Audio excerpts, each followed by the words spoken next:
This whole concept of codependency is a really, really dangerous one when you're talking about domestic violence.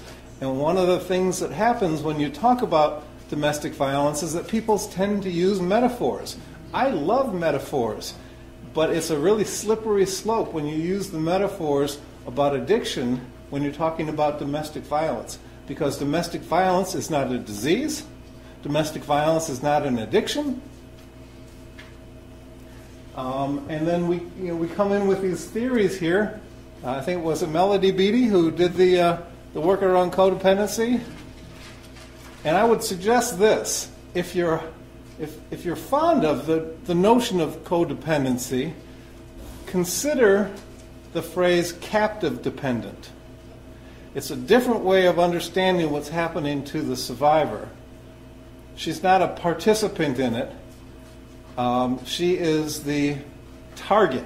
She is the deer in deer hunting season. She is the victim. She is the one who is surviving this abuse. She is not a co-conspirator in this whatsoever.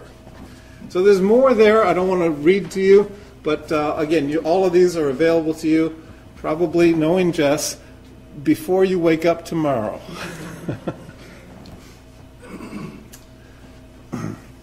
So just some background statistics. Depending on whose research you look at, about 50% of men in batterer intervention programs, wherever you go, you're going to find acronyms, and we're not any better, any worse than the rest of the world when it comes to that. 50%, 60%, although it's a much higher percent that are using at the time of the offense. And all that means is you can get drunk tonight, and that doesn't mean you're an alcoholic. So this is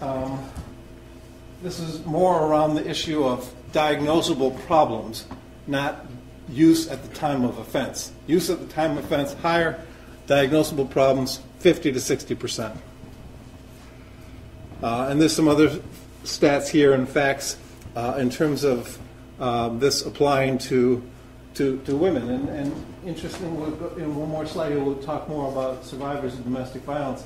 But 20 to 25 to 50%, quarter to half of women receiving services for domestic violence also have substance abuse problems.